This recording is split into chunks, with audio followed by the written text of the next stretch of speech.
और प्रभु यीशु मसीह ने कहा अपने चेलों को कि आज फसह का पर्व होता था, उसमें फसह का पर्व होता है। जैसे धान फसल होता है, हम लोग फसल करते हैं, बहुत सारे लोग मकर संक्रांति मनाते हैं। क्यों? धान हो जाता है, फसल होता है अच्छा, तो लोग खुशी से खाता पीता है, नाश्ता, बहुत सारी बातें हैं, सबके धर्म के अलग अलग बातें हैं। तो प्रभु यीशु मसीह ने कहा कि फसह का पर्व को हम लोग इस बार इकट्ठा मनाएंगे। कहाँ मनाएंगे? तो वो स्थान तय हुआ, वो स्थान तय हुआ। और उसी दिन प्रभु यीशु मसीह अपने चेलों को साथ लेकर उस पहाड़ पे पहुंचता है। कहाँ पहुंचता है? और वो क्या कहता है कि प्रभु यीशु मसीह बोलता है, ध्यान से सुनिए, एकदम बिल्कुल ध्यान से सुनिए। उस जगह पहुंचकर उसने उनसे कहा, प्रार्थना करो कि तुम परीक्षा में न हो। क्या बोला? प्रार्थना करो कि तुम परीक्षा में न हो। सुनिएगा, किस क्या बोला? परीक्षा में। विद्यार्थी जो एग्जाम देता है वो चाहता है एक ही बार में हम परीक्षा निकालने, वही अच्छा।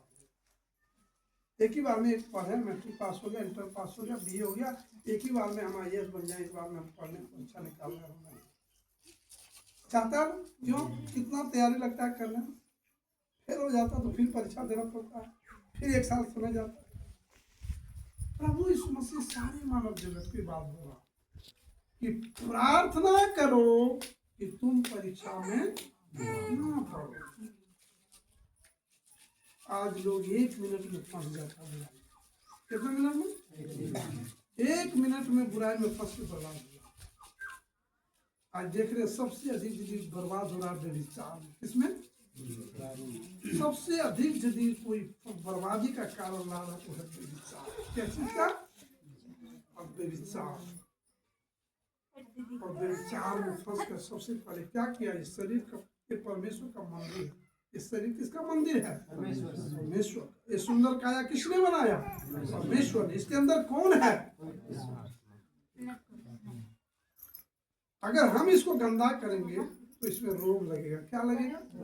आज यदि यहाँ कोई रोगी है, जांच कर देखिए, आप बेविचार में फंसे, किसी न किसी दृष्टि से दूसरों को देखते हैं, गंदी नजर से प्रसाद खाते हैं।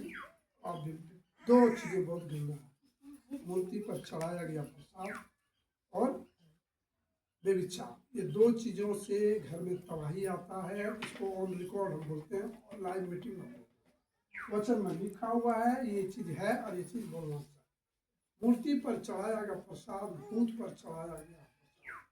मूर्ति में कोई जान नहीं होता, कोई जीवन नहीं होता, कुछ नहीं। उसको हम परमेश्वर मानकर, देवता मानकर चढ़ाते हैं। इससे अच्छा है कि आप हाथ उठाकर परमेश्वर की आराधना कर लीजिए उसी में। और व्यभिचार, यानी कि पत्नी को छोड़कर, किसी पति को छोड़कर, किसी को छोड़कर हम दूसरे से नाजायज रिश्ता या चाहत करते हैं, गलत करते हैं, ये हमारी जिंदगी में तबाही लाता है, बीमारी लाता है, अंधेरा लाता है, नाश लाता है, हिंसा लाता है, एक्सीडेंट लाता है, हर एक प्रकार की वो बातें लाता है। चाहे कुमारी हो, चाहे कुमारा लड़का हो, चाहे शादीशुदा हो। मैं ये 2 चीजों के लिए मैं हमेशा कहूंगा कि प्रभु को वचन लिखा है, इसको आप चाहे घुटने में 5 घंटा बैठो, चल, लेकिन प्रभु से नित्य दिन को प्रभु मुझे बचा, मैं इन पापों में ना फंसू। हालेलुया। गंदी चीजों में हम ना फंसे। इसीलिए लोग परीक्षा में पड़ रहे हैं, इसीलिए लोग घर में, घर से लेकर बाहर तक हिंसा ही हिंसा। क्या है? हिंसा ही हिंसा, मार है, काट है, अशांति है। मार देखे डॉक्टरों के पास जाइए, हॉस्पिटलों में जाइए, कोर्टों में जाइए, अदालतों में जाइए, एकदम भूखे प्यासे, मुसुक प्याज टुटवा गया है, एक्सीडेंट हो गया है, सब पड़ा हुआ है, डॉक्टर के पास पड़ा हुआ है, जमीन बेच रहा है, घर बेच रहा है, लोन ले रहा है। ललन भाई सही वचन के अनुसार रियलिटी को समझिए। हम यहाँ किसी को खुश करने के लिए कोई बात नहीं बोल सकते। आपको अच्छा लगे ठीक है, नहीं लगे जा सकते। जो चीज रियल है वो उचित परमेश्वर ने कहा वो चीज करना चाहिए, बोलना चाहिए। परीक्षा में पढ़ना बहुत भयानक है। कोई बीमारी आ गई, परीक्षा में पढ़े ना जाइए डॉक्टर। परीक्षा में पढ़ना मतलब कुछ ऐसी चीज में फंसे जहां से निकल पाना मुश्किल है।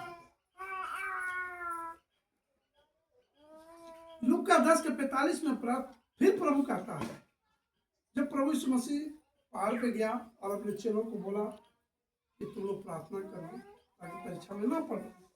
फिर प्रभु यीशु मसीह फिर गया, वहाँ कहाँ गया, वो ऊंचाई पर गया, वहाँ चट्टान पर खड़ा होकर चट्टान को घुटने टेक के और परमेश्वर से प्रार्थना किया, परमेश्वर से बातें किया।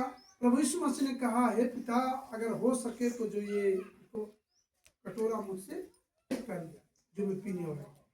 कटोरा मतलब जान रहा था यीशु मसीह कि कल मुझे पकड़ेगा, थोड़ी देर बाद मुझे पकड़ेगा, पकड़वाया जाएगा और मैं मनुष्यों के पापों और गुनाहों के बदले क्या होऊंगा, मैं मारा जाऊंगा, घरा जाऊंगा।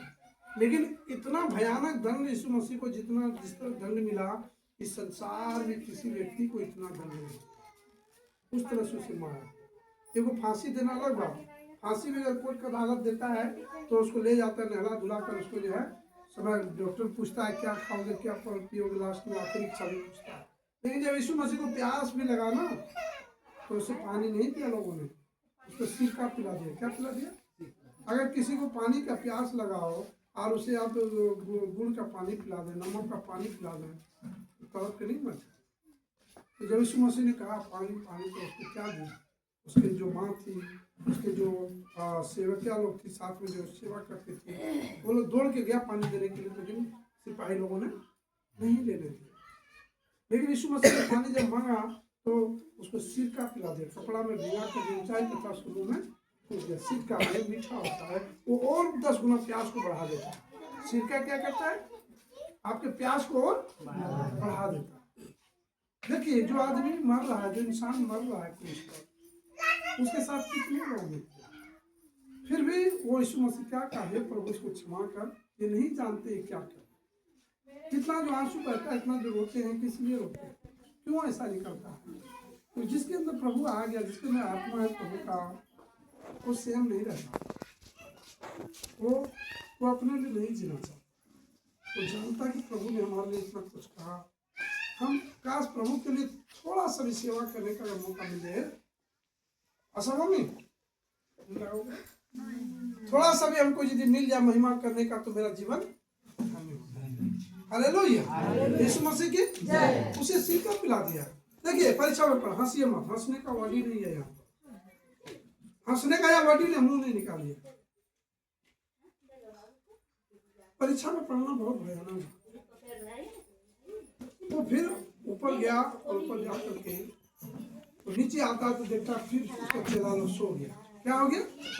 उसका चेला लोग फिर सो गया।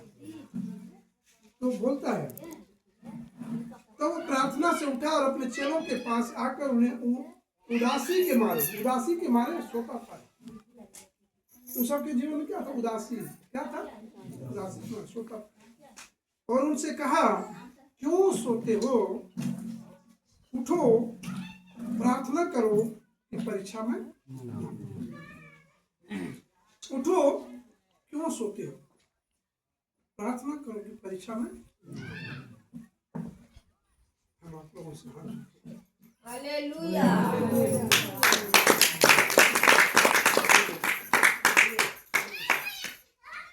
हाथ जोड़ के निवेदन करते हैं, अगर सचमुच प्रभु के पास आप आए आशा करते कि प्रभु मेरे जीवन को बदलेगा, प्रभु मेरे जीवन को बदलेगा, आपके पापों को क्षमा करके आपको अनंत जीवन ले जाएगा, और जब तक आप धरती पर रहेंगे प्रभु की स्तुति प्रशंसा में रहेंगे और अच्छा जीवन जिए, तो प्रार्थना क्या करना? हर दिन, एक दिन नहीं, क्या दिन? हर दिन प्रभु के लिए समय निकालिए। व्यस्त समय में नहीं कि बाद में निकले और सब छोड़ करके बाद, मतलब कि सब काम करने के बाद प्रभु की महिमा करेंगे, नहीं। पहला समय प्रभु को दीजिए, हालेलुया, और घुटने टेक कर प्रभु को कहिए, प्रभु मुझ में कोई ताकत, मुझ में कोई सामर्थ, मुझ में कोई योग्यता, आपने जो लहू बहाया, आपने जो कोड़े खाए, उसी के द्वारा हमको सब कुछ शांति मिला, खुशी मिला, आनंद मिला, और हम आपसे छुटकारा पाए, हमें आनंद जीवन। Hallelujah, hallelujah.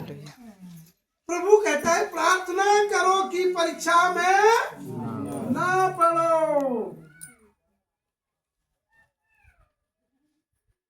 और हमें परीक्षा में ना लाए परंतु बुराई से